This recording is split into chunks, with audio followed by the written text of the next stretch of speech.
এমনি এমনি মুসলমান হই নাই, মুসলমান হওয়ার পিছনে বড় একটা ইতিহাস আছে। যেদিন ইসলাম গ্রহণ করেছি সেই দিনটা ছিল বৃহস্পতিবার দিবাগত রাত্রি, অর্থাৎ শুক্রবারের ফজর। আজকে কি বার? হ্যাঁ, বৃহস্পতিবার। তার মানে আজকে সেই রাত। আহা, এই সেই রাত যেই রাতেই স্বপ্নের মাধ্যমে আখিরি জামানার পয়গম্বরে আরবি বিশ্ব নবী মুহাম্মদুর রাসূলুল্লাহ সাল্লাল্লাহু আলাইহি ওয়া আলিহি ওয়াসাল্লাম আমি জাহান্নামের ঘরে এসে আমাকে স্বপ্নের মাধ্যমে কালেমা পড়িয়ে মুসলমান বানিয়েছিলেন।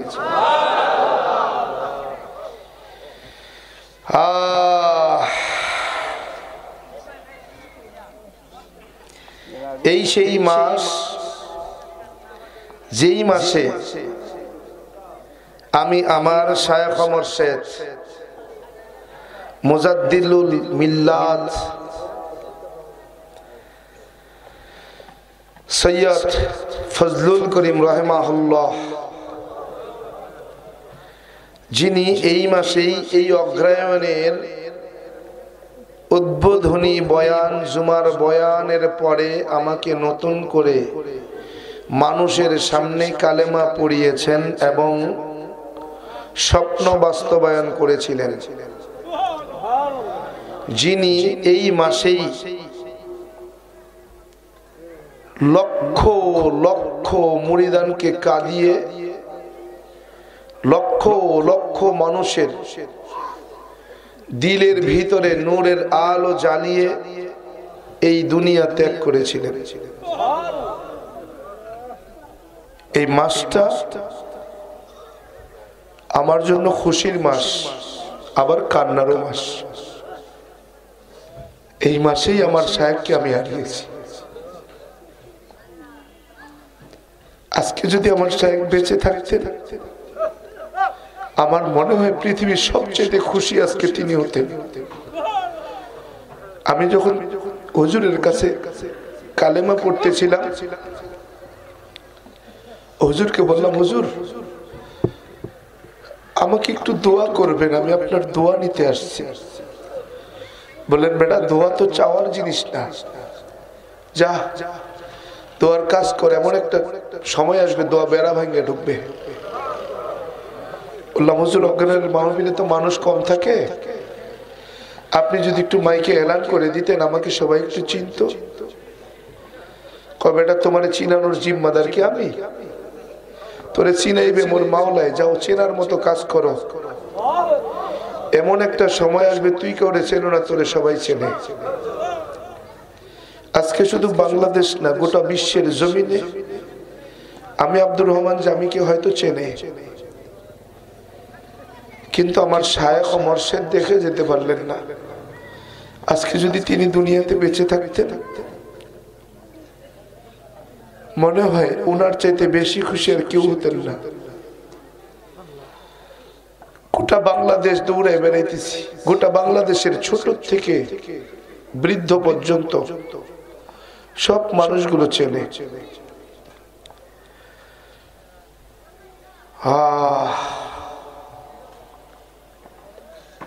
আরে আল্লাহর ওলি কাকে বলে জানো? আল্লাহর ওলি কাকে বলে? আল্লাহর ওলি তো তাকে বলে যিনি ইন্তেকালের পূর্ব মুহূর্ত পর্যন্ত আল্লাহর জিকিরে শামিল থাকে। আরে আল্লাহর ওলি তো তাকে বলে যিনি ইন্তেকালের পরে কালো চেহারাটা উজ্জ্বল হয়ে যায়। নিজের দু চোখ দিয়ে দেখেছি।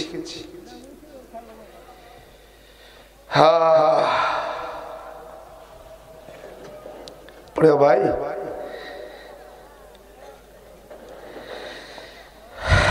কি বলবো, আসলে এমনি এমনি মুসলমান হই নাই। মুসলমান হওয়ার পিছনে বিশাল বড় একটা ইতিহাস আছে, ঠিক না? আমরা মুসলমানের ঘরে জন্ম নিয়ে মুসলমান দাবি করি, ঠিক কিনা? প্রিয় ভাইরা, মুসলমানের ঘরে জন্মগ্রহণ করলে কিন্তু মুসলমান হওয়া যায় না, মুসলমান হতে হয়। মুসলমান কি হতে হয়? যদি মুসলমানের ঘরে জন্মগ্রহণ করলেই মুসলমান হওয়া যাইতো, তাহলে সবচেয়ে বড় মুসলমান নূহ আলাইহিস সালামের কলিজার টুকরা সন্তান হতো। হয়েছে কি না? হতে পারেনি, কারণ মুসলমান হতে হয়। মুসলমান কি হতে হয়? শুধু গরুর গোশত খাওয়ার নাম কিন্তু মুসলমান নয়। মুসলমানের পরিচয় তো আমার রাসূল ভাগ করেই দিয়েছেন, বাইনাল রুজুলি ও বাইনাল কুফরি ও শিরকি তারকুস সালাহ, আও কামা ক্বালান নবী আলাইহিস সালাতু ওয়াস সালাম। আমার রাসূল বলেন, কাফের, মুশরিক আর মুসলমানের মধ্যে পার্থক্যই হলো নামাজ। কি কথা বল না কেন? মুসলমান নামাজ পড়ে, কাফের আর মুশরিক নামাজ পড়ে না। আমি যদি বলি আপনি মুসলমান, সপ্তাহে 7 দিন চলে যায়, নামাজের খোঁজ নাই, আপনাকে খুঁজে পাওয়া যায় না। সপ্তাহ ঘুরে একটা জুমা আসে, জুমার দিনেও আপনাকে তালাশ করে পাওয়া যায় না। বছর ফিরে 2টা ঈদ আসে, ঈদের নামাজও আপনাকে পাই না। এলাকায় মানুষ মারা গেলে জানাজা, তাতেও আপনাকে দেখি না। আপনি কেমন মুসলমান?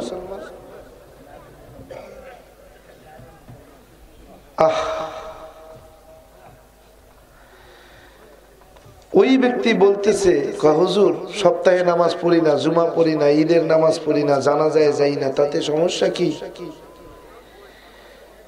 গরুর গোশত খাওয়ার সময় তো কম খাই না, কি বেজার হইতেছেন?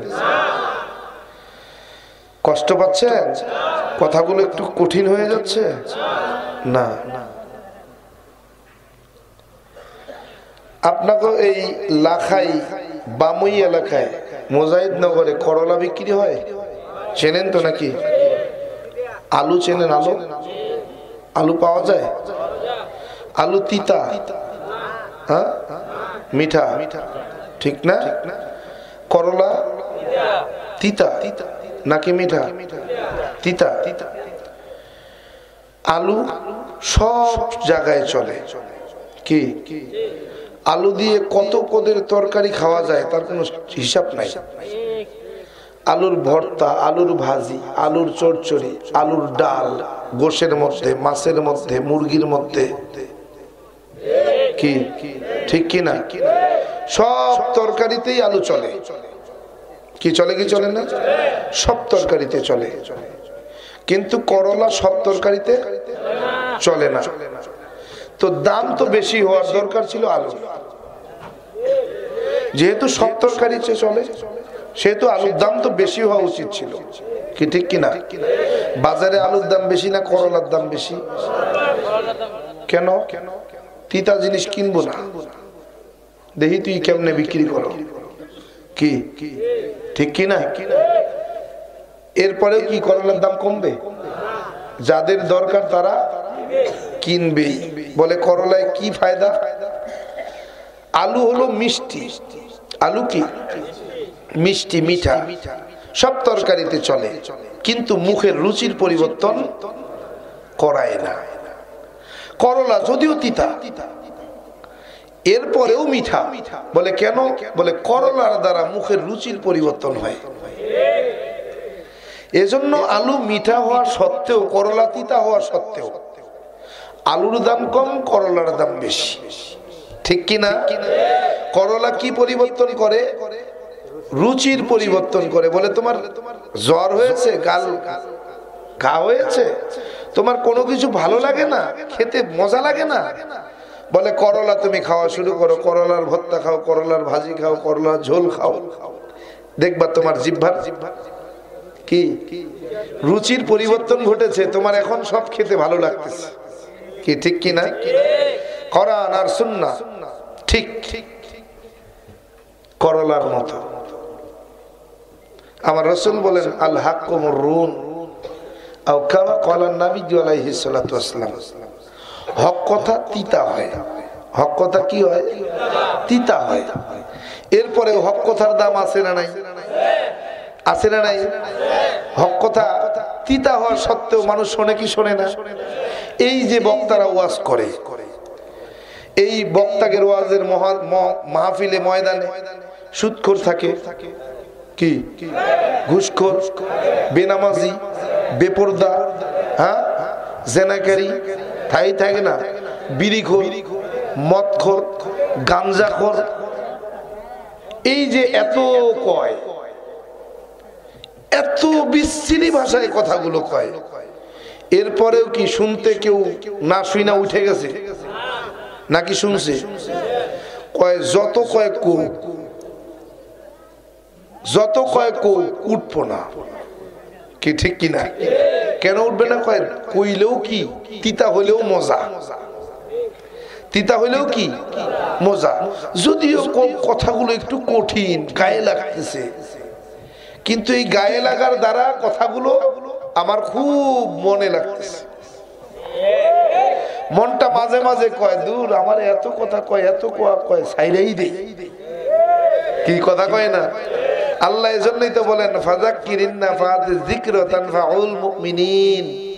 ও নবী, ওয়াজ নসিহত আপনি করতেই থাকেন, বন্ধ করিয়েন না, বন্ধ করিয়েন না। আমার রাসূল বলেন কিসের থেকে ওয়াজ নসিহত করব? কয় আমার কোরআন থেকে। কয় কোরআনের কথা তো সবাই সহ্য করতে পারে না। কয় তারপরেও বন্ধ করা যাবে না, তারপরেও কি বন্ধ করা যাবে না, তারপরেও বলা লাগবে।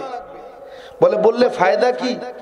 বলে ইমানদারের ইমান মজবুত হবে, বেঈমানরা ইমান আনার স্বাদ পাবে। কথা কন না কেন? আমার রাসূল এজন্যই বলেন যে মজলিসটা এত দামি, এখানে সুদখোর আছে, ঘুষখোর আছে, জেনাকারী আছে, বিড়িখোর, মদখোর, গাঞ্জাখোর, মিথ্যা কথা বলা, চগলখড়ি করা, মুনাফিক, এখানে অমুসলিম আছে, মুসলমান আছে, সব আছে। এরপরেও আমার রাসূল বলেন এই মজলিসটার দাম দুনিয়াতে সবচাইতে বেশি। বলে কেন বেশি? বলে মজলিসটা এমন দামি, এই মজলিসে যেই বসবে সেই দামি। বলে কেমন দামি? বলবে এই মজলিসে বসলেই গুনাহ মাফ। সে যেই করুক না কেন, যত পাপী হোক না কেন, যত বড় গুনাহগার হোক না কেন, বলে এই মজলিসে বসলেই গুনাহ মাফ। পয়গম্বর মুসা আলাইহিস সালাম একদিন পুরো কওমকে নিয়ে খোলা মাঠের মধ্যে বইয়া বইয়া বৃষ্টির জন্য দোয়া করতেছে। কির জন্য? বৃষ্টির জন্য। আল্লাহ জিবরাইল পাঠাইছে, যায় কও এই মুসা, তোমার এই দোয়ার মধ্যে, মজলিসের মধ্যে এমন এক গুনাহগার পাপী ব্যক্তি আছে, ওই পাপী ব্যক্তিটার কারণেই তো আল্লাহ বৃষ্টি দিচ্ছে না। ওই পাপী ব্যক্তিটা যতক্ষণ এই মজলিস থেকে উঠবে না, ততক্ষণ পর্যন্ত আল্লাহর রহমতের বৃষ্টি দেবে না। মুসিবত। পয়গম্বর মুসা বলে, এই কে আছো?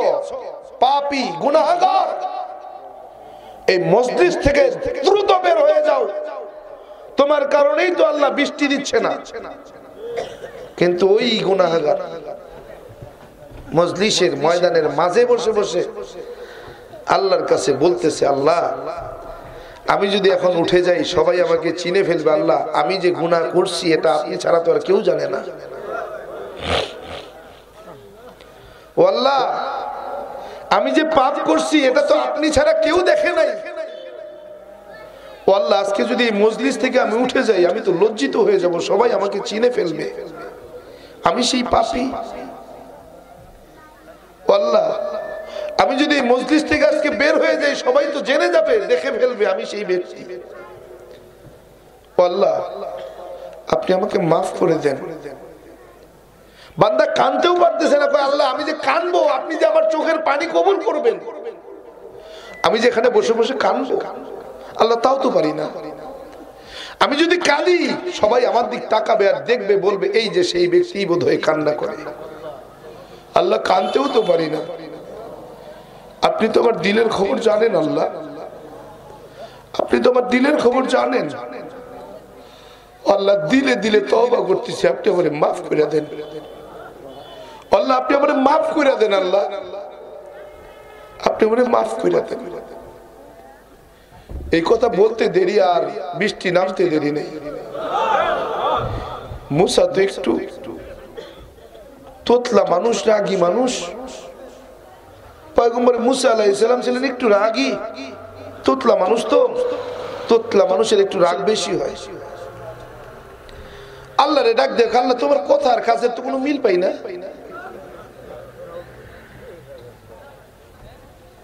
আল্লাহ জিবরাইলের মাধ্যমে কয়, মুসা কাজে কথায় মিল পাও না মানে? আপনি কইলেন যে মজলিসে একজন এমন পাপী ব্যক্তি আছে, গুনাহগার আছে, যে ব্যক্তিটার কারণে আপনি আমার দোয়া কবুল করলেন না, যে ব্যক্তিটার কারণে আপনি বৃষ্টি দিলেন না, ওই ব্যক্তি তো এই মজলিস থেকে উঠে নাই, ওই ব্যক্তি তো এই মজলিসেই বইয়া রইল, আপনি বৃষ্টি দিয়ে দিলেন। আমি তো ওই ব্যক্তিকে দেখলাম না, চিনলাম না, তো বৃষ্টি দিলেন কেন? আল্লাহ করে, মুসা ওই ব্যক্তিটা ওই মজলিসে বসে এমন ভাবে তওবা করছে, আমি আল্লাহর তওবা কবুল না কইরা পারি না। আমি আল্লাহর তওবা কবুল কইরাই তোমার রহমতের বৃষ্টি নাজিল করে দিছি। ওই ব্যক্তিটাকে আমি এমন ভাবে নিষ্পাপ বানায় দিছি যে জীবনে কোনোদিন গুনাহই করে নাই। আহা, এটা গুনাহ মাফের মজলিস, এটা গুনাহ মাফের মজলিস। এই মাঠ থেকে, এই ময়দান থেকে গুনাহ মাফ হবে। বান্দারে, কত গুনাহ করছি জানি না, কত গুনাহ যে আমল নামায় আছে হিসাব নাই। এজন্যই তো আমার আল্লাহ বলেন, قل يا عبادي الذين أسرفوا على أنفسهم لا تقنطوا من رحمة الله إن الله يغفر الذنوب جميعا إنه هو الغفور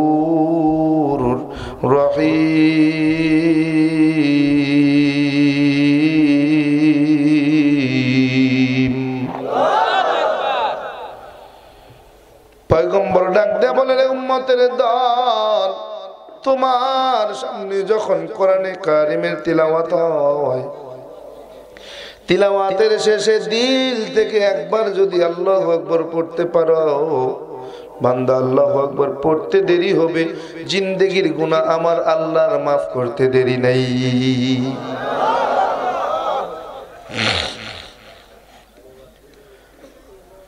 আহা,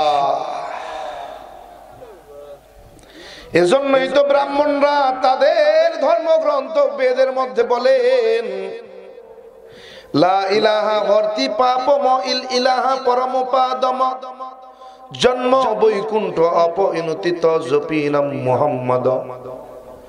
হে বান্দা, তুমি গুনাহ করে ফেলেছো, পাপ করে ফেলেছো, পাহাড় পরিমাণ পাপ তুমি যদি করো রে গোলাম, ও গোলাম, পাহাড় পরিমাণ গুনাহ করছো, এরপরেও তুমি হতাশ হইও না, নিরাশ হইও না। লা ইলাহা হর্তি পাপম ইল ইলাহা পরম পাদম, তুমি যদি তোমার পাপগুলো থেকে মুক্তি পেতে চাও, পাপগুলোকে যদি পুণ্যের দ্বারা পরিবর্তন করাইতে চাও, আর কোনো রাস্তা নাই, পথ নাই, মত নাই, তাড়াতাড়ি কালেমা পইরা মুসলমান তুমি হইয়া যাও।